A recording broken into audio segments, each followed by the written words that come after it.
एक दिन जिम से वापस आकर मैं नीले रंग की साड़ी और ब्लाउज पहने किचन में काम कर रही थी।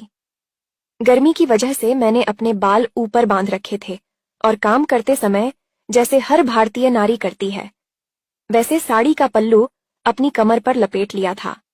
मेरी पीठ पर सिर्फ 1 इंच की ब्लाउज की पट्टी थी। पीछे से मेरी पीठ और पतली कमर मस्त लग रही होगी। रोहन किचन में आया। शायद उसे मेरा ये रूप भा गया था। वह मेरे पीछे खड़ा होकर मुझे देखते हुए पानी पी रहा था।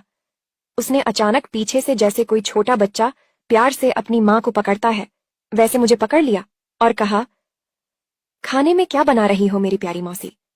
लेकिन उसके मन की भावना छोटे बच्चे की नहीं बल्कि एक मर्द की थी। ये मैं तब समझ गई जब उसका औजार मेरी तरबूज में चुभने लगा।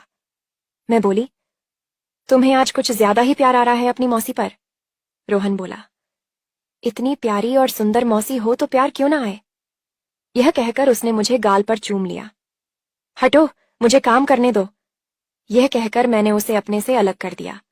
वह मेरे पास खड़ा होकर मुझसे बातें करने लगा। मैंने पूछा, रोहन, तुमने अपनी मौसी को तुम्हारी गर्लफ्रेंड के बारे में कुछ नहीं बताया, ऐसा क्यों?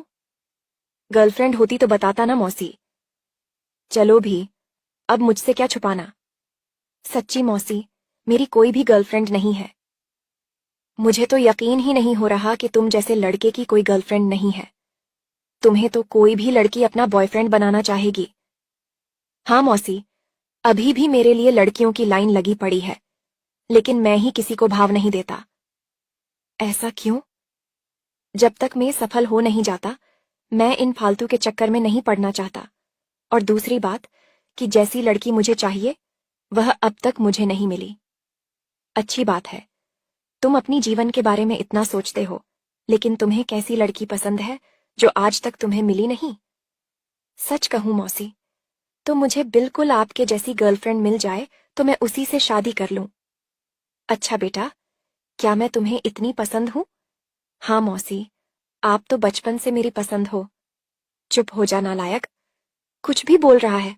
अपनी मौसी को कोई ऐसा थोड़ी ना कहता है। मौसी, आप हो ही इतनी खूबसूरत कि कोई भी आपके प्यार में पड़ जाए। सच में मौसा बहुत खुशनसीब हैं जिन्हें आप जैसी बीवी मिली। मैं उसके मुंह से अपनी इतनी तारीफ सुन शर्मा गई और उसे देखने लगी। क्या सच में मैं तुम्हें इतनी पसंद हूं?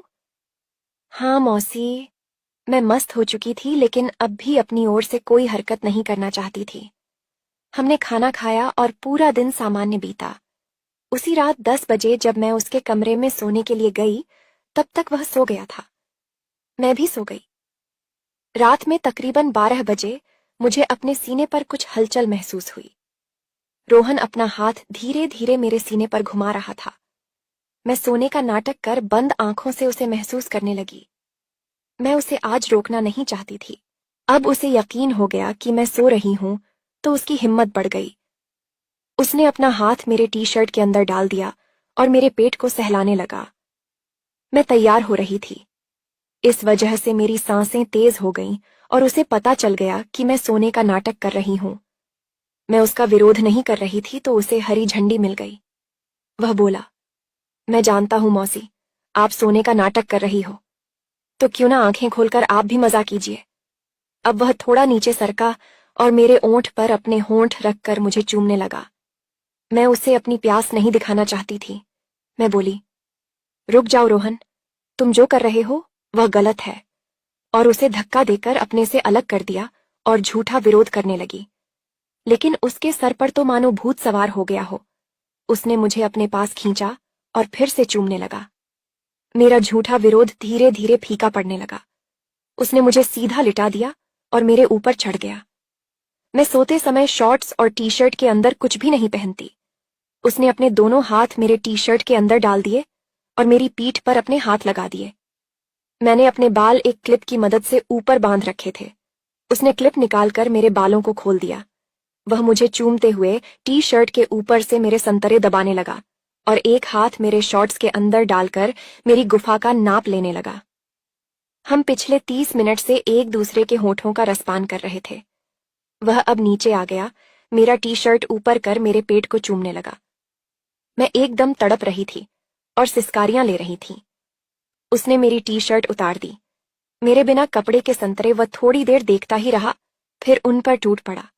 उन्हें अपने मुंह में लेकर चूसने लगा, जीभ से चाटने लगा और प्यार से उन्हें हल्के हल्के काटने लगा। करीब 20 मिनट वह मेरे संतरों के साथ खेलता रहा। मैं इस दौरान एक बार झड़ चुकी थी। अभी रात का 1 बज रहा था। वह अब मेरी दोनों टांगों के बीच बैठकर शॉर्ट्स के ऊपर से मेरी गुफा की खुशबू लेकर उसे चूमने लगा। उसने मेरे शॉर्ट्स मेरे शरीर से अलग किए। फिर उसने उठकर बत्ती जला दी। तेज रोशनी में मेरा बिना कपड़े का शरीर चमकने लगा। वह मुझे देखता ही रह गया और बोला, कसम से मौसी, जिंदगी में आज तक कभी इतनी खूबसूरत औरत नहीं देखी। मौसा बहुत लकी हैं कि उन्हें आपके जैसी बीवी मिली। मैंने शर्म के मारे अपने आंखें बंद कर रखी थीं। वह पागलों की तरह मेरे शरीर को चूम रहा था। मैं तड़प उठी। मैं चाहती थी कि उसका औजार जल्द से जल्द मेरी गुफा के अंदर हो, लेकिन वह मुझे और तड़पाना चाहता था, इसलिए वह मेरी जांघों पर किस करने लगा।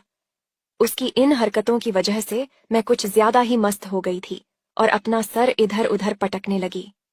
उसने अपना मुंह मेरी गुफा पर रखा और उसे चूम लिया। तब उसने मेरी टांगें घुटनों से मोड़कर फैला दी और गुफा चाटने लगा। ठुकाई की वजह से मैं सिसकारियां भरने लगी और अपने हाथों से उसके बाल पकड़कर उसका सिर गुफा की तरफ दबाने लगी। 15 मिनट तक वह मेरी गुफा चाटने में लगा रहा और तब मैं उसके मुंह में झड़ गई। मैं बोली, बस अब और रहा नहीं जाता। रोहन, जल्दी से अपना हथंदर डाल दो और मेरी प्यास बुझा दो। उसने अपने कपड़े उतार दिए। उसका बाजार मेरे सामने था। मेरा मन कर रहा था कि इसे मुंह में लेकर खेलती रहूं, लेकिन इस वक्त मुंह से ज्यादा गुफा की प्यास मिटाना जरूरी था। उसने और थोड़ी देर मुझे चूमा, फिर सीधा लिटाकर मेरी कमर के नीचे 2 तकिए लगा दिए, जिससे मेरी गुफा उभर गई। बहुत दिनों के बाद इतने बड़े औजार से पिलवाने जा रही थी, तो दर्द होना निश्चित था। पर जितना ज्यादा दर्द उतना ज्यादा मजा, यह मुझे मालूम था। रोहन, थोड़ा धीरे डालना, मुझे इतने बड़े हथियार लेने की आदत नहीं है। तुम्हारे मौसा का तो इससे बहुत छोटा है। आप चिंता मत कीजिए मौसी, आपको किसी भी प्रकार की तकलीफ ना हो, ये मेरी जिम्मेदारी है। इतना कहकर उसने अपना औजार मेरी गुफा पर टिका दिया और एक जोरदार धक्का दिया, जिससे उसके औजार का सुपारा अंदर चला गया। मुझे थोड़ा दर्द हुआ। उसने अपने होंठ मेरे होंठों पर रख दिए, पूरा औजार बाहर निकाला और फिर एक जोरदार धक्के से आधा औजार अंदर डाल दिया। मेरी आवाज निकलकर उसके मुंह में ही दब गई। थोड़ी देर के लिए वह वैसे ही बिना हिले रहा। तब उसने धीरे धीरे मेरी पिलाई करना चालू किया। औजार ने अपने लिए जगह बना ली और आसानी से अंदर बाहर करने लगा। उसने धक्कों की गति बढ़ा दी और जोर जोर से पेलने लगा। मेरी दर्द भरी चीखें अब आनंद में बदल गईं। मैं उसे बोल रही थी, हाँ, पेल, अच्छे से पेल अपनी मौसी को। कितने दिनों से इस पल का इंतजार कर रहा था मैं। अब नहीं छोड़ूंगा तुझे। देख आने वाले दिनों में तेरा क्या हाल करता हूं। उसके मुंह से अपने लिए ये सुनकर मुझे अच्छा लगने लगा। वह लगातार मुझे पेल रहा था, लेकिन उसका औजार अब तक खड़ा था। अब मैंने उसे सीधा लेटने के लिए कहा और पिलाई की कमान मैंने संभाली। मैंने उसके ऊपर चढ़कर औजार अपने गुफा पर सेट किया। मेरी गुफा को फैलाता हुआ उसका औजार ज्यादा अंदर तक चला गया। मैं उछल उछल कर पिलाई का मजा ले रही थी। कुछ देर पेलने के उसका रस आने वाला था तो वह बोला, मौसी, मैं आने वाला हूं, कहाँ लोगी इसे? अंदर ही डाल दे मेरे राजा, मैं तो न जाने कितनी बार झड़ चुकी हूं। 10-12 तेज धक्कों के साथ उसने रस मेरी गुफा के अंदर डाल दिया। अलग अलग तरीकों में हमारी पहली पिलाई सुबह 5 बजे तक चली। उसने मुझे पूरी रात में 3 बार पेला। मैं उसका औजार देख दंग रह गई। आज तक किसी ने मुझे इतनी देर तक नहीं पेला था। उस कमरे का कोई कोना नहीं बचा जहां रोहन ने मेरी पिलाई ना की हो। रात भर पिलाई कर हम थक गए और बिना कपड़े के ही एक दूसरे से लिपट कर सो गए। अगले 7 दिन हम दिल्ली में किसी कपल की तरह रहे, खूब घूमे, शॉपिंग की और पिलाई की तो बात ही मत करो। वह दिन में कम से कम 3 बार मुझे पेलता था। मैंने रोहन को पूछा, अब क्या करना है? चलो, हम भी लखनऊ चले जाते हैं। नहीं, हम अपने प्लान के मुताबिक 25 को ही लखनऊ जाएंगे। ऐसा क्यों? अब तो तुम्हें छुट्टियां हैं, घर पर सबने पूछा तो क्या जवाब दोगे? कानपुर आकर पता चला कि मेरे पति किसी डील के चलते विदेश गए हैं। उन्हें वहां पर 8-10 दिन का काम है, तो वे वहीं से अपना काम खत्म करके शादी के लिए आने वाले हैं। अब घर पर भी अगले 10 दिन के लिए हम दोनों ही रहने वाले थे। यह बात है 18 तारीख की। शादी की शॉपिंग करने के लिए हम मार्केट जाने वाले थे। शाम 7 बजे मैंने उसे कहा कि वह फ्रेश हो जाए, तब तक मैं रेडी होकर आती हूँ। लगभग 20 मिनट बाद मैं रेडी होकर अपने रूम से बाहर आई तो वह हॉल में बैठा था। जैसे ही मैंने उसे चलने के लिए बोला, वह मेरी तरफ देखता ही रह गया। वह अंदर आते ही आंखें फाड़कर सिर से लेकर पैर तक मेरी तरफ देखने लगा और उसने ट्रायल रूम को अंदर से लॉक कर दिया। मैंने उसे एक प्यार से गाल पर थप्पड़ मारते हुए कहा, देख, फिर लेना, मैं कहीं भागी थोड़ी जा रही हूं, पहले ये डोरियां बांध दे। उसने डोरियां बांधते हुए मेरी पीठ को चूमा और बोला, सच मौसी, आज आप एकदम मस्त लग रही हो। ये पहनकर अगर आप शादी में गई तो सबकी नजरें सिर्फ आपके ऊपर होंगी, और मेरा बस चले तो मैं अभी आपको यहीं पेल दूं। मैं चुप कर बेशरम। अब वह मेरे पास आया, अपने दोनों हाथ मेरे गाल पे रखे और मुझे चूमने लगा। मैं भी उसका पूरा साथ दे रही थी। हमने 10 मिनट तक एक दूसरे को चूमा। फिर मैंने उसे धक्का देकर अपने से अलग किया और बाहर जाने के लिए कहा। वह चला गया। अब मैं जो कपड़े पहनकर आई थी वही पहने और बाहर आ गई। फिर थोड़ी देर रोहन के लिए शॉपिंग करने के बाद हम मॉल के बाहर आए। हमने एक अच्छे से होटल में खाना खाया। घर पहुंचते पहुंचते रात के 10 बज चुके थे। घर के अंदर आते ही उसने दरवाजा बंद किया और सारे शॉपिंग बैग्स हॉल में फेंक दिए और बोला, मौसी, आप इन कपड़ों में बहुत सुंदर दिख रही हो, और ऊपर से ट्रायल रूम में पहने हुए लहंगे में देखकर आपको बहुत जोर से पेलने का मन कर रहा था, पर मैंने खुद को रोके रखा, लेकिन अब मैं तुम्हें नहीं छोड़ूंगा। तो शुरू हो जा। तुझे मना किसने किया? मेरा यह शरीर पूरी तरह से तेरा है। तुझे जो करना है वह तू कर सकता है। रोहन हॉल में मुझे रात 2 बजे तक पेलता रहा। उसने मेरी तरबूज भी मारी। हम हॉल में बिना कपड़े के ही सो। मैंने चुपके से देखा कि दीदी मम्मी के कमरे में कुछ देख रही हैं और अपने हाथ से अपनी पजामी के अंदर कुछ कर भी रही हैं। मैंने दीदी से पूछा, यहाँ क्या कर रही हो? तो उसने मुझे डांट कर भगा दिया, मगर मेरा दिल नहीं माना। मुझे लगा कुछ तो ऐसा है कि जो दीदी देख रही हैं। मुझे भी देखने की इच्छा हुई तो मैं फिर से वहीं चला गया। दीदी ने मुझे दोबारा देखा तो खींचकर बोली, क्या है? मैंने कहा, आप क्या देख रही हो? मुझे भी देखना है। दीदी ने कहा, ले मर, देख ले तू भी। मैंने खिड़की के कांच से आंख लगाकर देखा। अंदर का तो नजारा ही कुछ और था। अंदर मेरी मम्मी बिना कपड़ों के थी और साथ में लाला भी बिना कपड़ों के था। मम्मी ने अपने पैर ऊपर हवा में उठा रखे थे और लाला मम्मी के पीछे के हिस्से पर धक्के लगा रहा था। इतना तो मुझे समझ आ गया, मगर वो कर क्या रहे थे ये नहीं पता। मैंने दीदी से पूछा, ये कर क्या रहे हैं? दीदी ने बताया कि लाला ने अपना नीचे वाला मम्मी की उसमें डाल रखा है। मैंने पूछा, इससे क्या होता है? दीदी बोली, पगले, मम्मी को इसमें बहुत मजा आता है। मैंने पूछा, और तुम क्या कर रही हो? दीदी बोली, मैं भी मजा ले रही हूं। मैंने पूछा, कैसे? दीदी ने कहा, अच्छा सुन, जैसे मम्मी कर रही हैं चल वैसे करते हैं। मैंने हाँ में सर हिला दिया तो दीदी वहीं फर्श पर लेट गई। मैं भी उसके ऊपर आ गया। दीदी ने कहा, चल अब अपने उसको मेरे अंदर कर। मैंने बहुत कोशिश की, मगर मुझे हर बार काफी दर्द हुआ और मैं कुछ नहीं कर पाया। तभी दीदी ने मुझे मार के वहां से भगा दिया और कहा, नमस्ते दोस्तों, मेरा नाम आदित्य है। घर में सब मुझे आदि कहते हैं। मैं 23 साल का हूं। बचपन से बड़े होने तक मेरी जिंदगी में बहुत कुछ ऐसा हुआ जो सामान्य नहीं था। अब ऐसा क्या हुआ जिसने मुझे असामान्य बना दिया, वो सब मैं आपको बताने जा रहा हूं। मैं अपनी मम्मी पापा और अपनी दीदी के साथ रहता हूं। मेरी दीदी मुझसे 4 साल बड़ी है। ये बात करीब 4 साल पहले तब की है जब हमने अपना नया घर बनाया था। पापा फौज में थे और अक्सर उनकी पोस्टिंग कहीं बाहर ही रहती थी। पिताजी ने घर तो बनवा दिया था, मगर उसकी बाउंड्री वॉल यानी बाहर की दीवार नहीं बन पाई थी। हमारे घर के पीछे वाला हिस्सा खुला ही था, मगर पीछे घर में कुछ खास नहीं था, सिर्फ एक भैंस बांधी हुई थी। मम्मी सुबह शाम उसका दूध निकालती थीं। कुछ दूध हम अपने लिए रखते थे और कुछ बेच देते थे। इससे घर में 4 पैसे की आमदनी भी हो जाती थी। भैंस भी इसलिए रखी थी कि पापा सोचते थे कि घर का दूध होगा तो बच्चे सेहतमंद होंगे। मम्मी की आदत थी कि एक बार वो सुबह 5 बजे दूध निकालती थी और एक बार शाम को 5 बजे। शाम को तो मम्मी सूट पहनती थी, मगर सुबह वो हमेशा नाइटी में ही होती थी। आस पड़ोस के कुछ घर हमसे सुबह दूध लेकर जाते तो कुछ शाम को। कुछ तो औरतें आती, कुछ आदमी आते थे। उनमें से 1-2 आदमी ऐसे भी थे जो अक्सर मम्मी से हंसी मजाक कर लेते थे। उनकी बातों से उनकी आंखों में लगता था जैसे वो मम्मी को अच्छी निगाह से नहीं देखते थे। मगर हम तो छोटे थे, हम इन बातों को समझते नहीं थे। हमारे पड़ोस में बिल्कुल घर के साथ एक दुकान थी। दुकान वाला अपनी दुकान में किराने का सामान रखता था, मगर दुकान के पीछे उसका गोदाम था जिसमें उसने भूसा भर रखा था। अक्सर हम दोनों भाई, दीदी और मम्मी भी उसकी दुकान पर बहुत कुछ सामान लाने के लिए जाते ही रहते थे। वो लाला हमसे भी प्यार करता और मम्मी से भी बड़े प्यार से बोलता।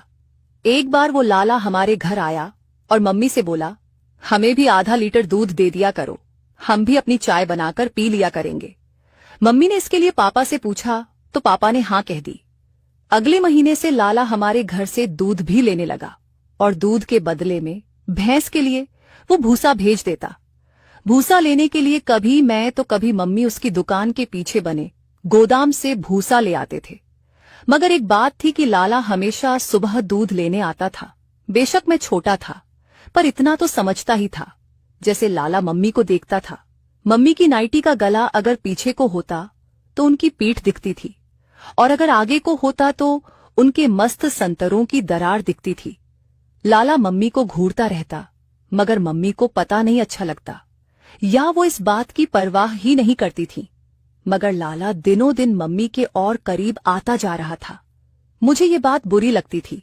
दीदी भी इस बात को पसंद नहीं करती थी, मगर मम्मी से हम कहें तो कहें कैसे। जब कभी भी हमें कुछ खाने की इच्छा होती तो मम्मी हमें लाला की दुकान में भेज देती और लाला भी हमें फ्री में चॉकलेट या चिप्स वगैरह खिला देता। मुझे तो फ्री में ही खिलाता, मगर कभी कभी वो दीदी के यहां वहां हाथ लगाता, और खाने के लालच में दीदी भी इस बात का बुरा नहीं मानती। दिल तो मेरा भी करता था कि मैं भी दीदी के शरीर के उभारों को छूकर देखूं। पहले तो उसकी टी-शर्ट मेरी तरह सीधी होती थी, मगर अब वो संतरों से उठने लगी थी। दीदी के संतरे अब स्पष्ट रूप से दिखने लगे थे। उधर मम्मी के संतरे तो पहाड़ जैसे थे, मगर दीदी के छोटे छोटे समोसे से बन गए थे। एक दिन की बात है कि हमारी भैंस बहुत चिल्लाई। सारी रात वो भें भें करती रही। सुबह जब लाला दूध लेने आया तो मम्मी से पूछने लगा, आपकी भैंस बहुत रंभा रही है, क्या बात है? मम्मी बोली, पता नहीं भाई साहब, कल से बहुत परेशान कर रही है। लाला ने भैंस के चारों तरफ घूमकर देखा और फिर मम्मी की ओर देखते हुए बोला, इसे भी अब किसी की जरूरत है। मम्मी चुप हो गई। लाला मेरी मम्मी को देखकर बड़े अंदाज से मुस्कुराया और बोला, अजी इसे भी तो चाहिए, हम इंसानों की तरह इसका भी तो मन करता है। मम्मी भी समझ गई थी। वो बोली, अब मैं इसे कहां लेकर जाऊं?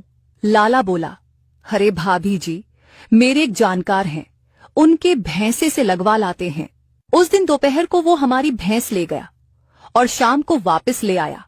वापस आकर लाला मम्मी से बोला, भाभी जी, इसका तो आज काम हो गया, अब ये खुश है।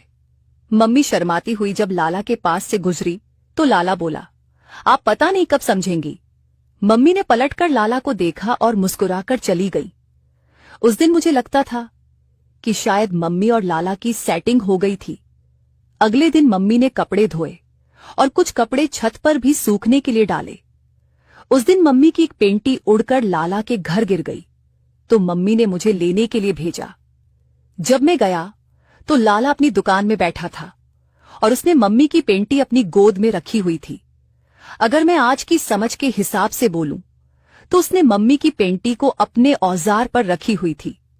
मैंने लाला से कहा, मम्मी की पेंटी दे दो, तो उसने मुझे 2 चॉकलेट दी और बोला, अरे और सामान भी लेना था, अपनी मम्मी से कहो आकर अपना सामान भी ले जाएं और अपनी पेंटी भी ले जाएं। मैंने घर आकर मम्मी से कहा।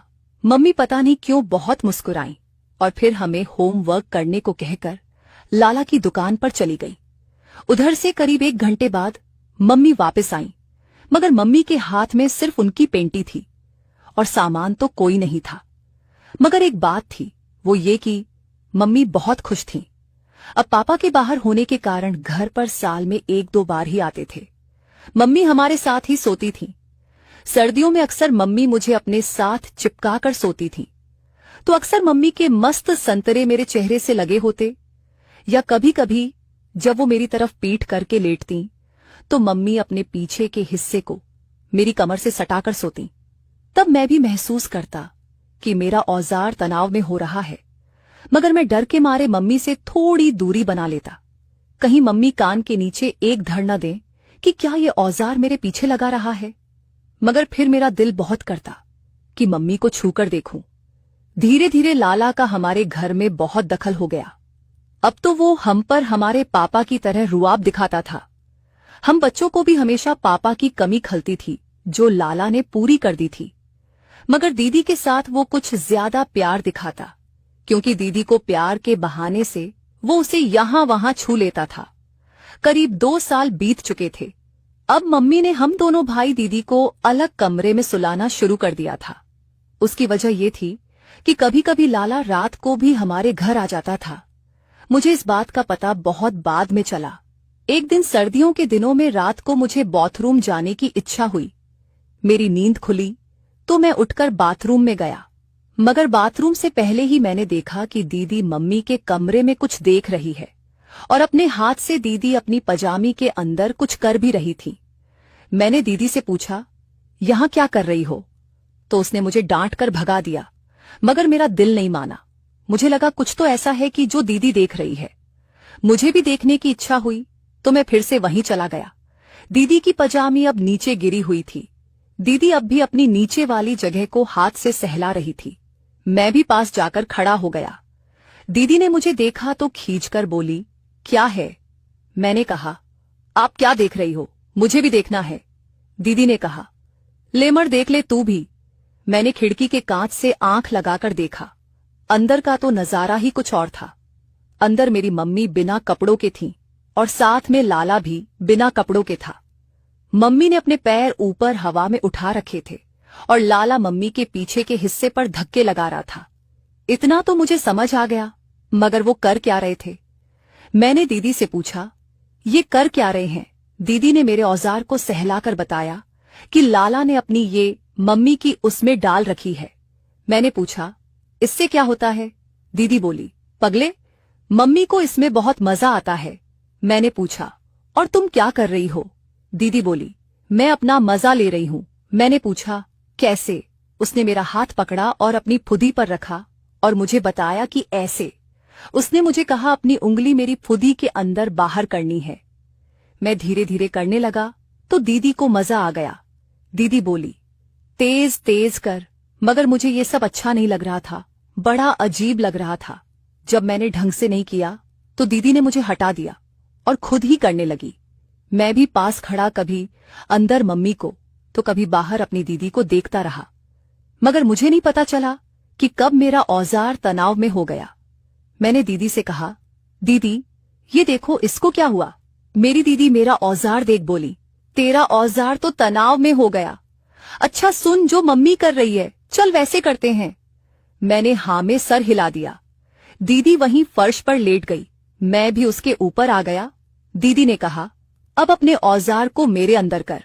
मैंने बहुत कोशिश की, मगर मुझे हर बार काफी दर्द हुआ और औजार अंदर नहीं हुआ। दीदी ने मुझे मार के वहां से भगा दिया और मैं वापस आकर अपने बेड पर सो गया। उसके बाद मैंने और भी कई बार लाला को देखा। जब लाला रात को आता, मैं और दीदी दोनों देखते। मम्मी लाला का मस्त औजार अपने मुंह में लेकर चूमती तो लाला भी मम्मी की फुदी को चूमने लगता। अब मुझे ये सारा खेल समझ में आने लगा था, मगर इसी दौरान दीदी का एक बॉयफ्रेंड बन गया था। अब दीदी भी मुझे कुछ नहीं कहती थी। शायद वो अपने बॉयफ्रेंड से ही सब कुछ करवाने लगी थी। पहले मैं अक्सर दीदी के संतरों से खेला करता था, मगर अब तो दीदी हाथ भी नहीं लगवाती थी। अब जब कभी लाला आता तो मम्मी के कमरे की बत्ती भी बंद हो जाती। मुझे न मम्मी का कुछ दिखता, न दीदी कुछ करने देती। बड़ी मुश्किल होने लगी थी। मम्मी और लाला का प्यार बढ़ने लगा था। पापा के ना होने पर वो ही हमारा पापा था। मैं भी उसको कई बार पापा कह देता था तो वो बड़ा खुश होता। लाला अब भी दीदी को बुलाता था कि किसी बहाने दुकान में कोई सामान लेने आ जाओ, मगर दीदी अब लाला को कोई भाव नहीं देती। वो अब अपने बॉयफ्रेंड के साथ ही खुश थी। समय बीतता रहा और दीदी भी अपनी पिलाई करवाती रही और मम्मी अपनी। अब मेरा भी दिल करता था कि मम्मी से तो चलो, मैं बात नहीं कर सकता था, मगर दीदी से तो मेरी हर बात खुली थी। एक दो बार मैंने उत्साह में आकर दीदी को कहा भी कि मेरा भी दिल करता है कि मैं भी लाला की तरह किसी से करूं। मेरा निशाना तो दीदी ही थी, मगर दीदी बोली, अपनी गर्लफ्रेंड बना ले, उसी से करना। मेरे बहुत चाहने पर भी दीदी ने मुझे हाथ नहीं लगाने दिया। जब किसी तरफ से मैं अपने लिए पिलाई का इंतजाम नहीं कर पाया तो मैंने खुद ही अपने औजार को सहलाना शुरू कर दिया और मुझे इसमें मजा आने लगा। मेरी दीदी ने भी मुझे कई बार औजार को सहलाते हुए देखा और उसने मना भी किया, मगर मैं खुद को कैसे रोकता। मुझे तो अब पिलाई करनी थी। अब मैं समझ चुका था कि दीदी रात को मम्मी को देखकर क्या करती थी। 2 साल हो चुके थे। मम्मी और लाला का प्रेम अब भी था। गर्मियों में तो मैं अपने कमरे में सोता था, मगर सर्दियों में मैं मम्मी के साथ ही सोता था, क्योंकि मम्मी को ठंड लगती तो वो मुझे भी अपनी रजाई में बुला लेती। यही मेरे लिए सबसे मजे का काम होता, क्योंकि मैं मम्मी के साथ चिपक कर सोता। जब मम्मी गहरी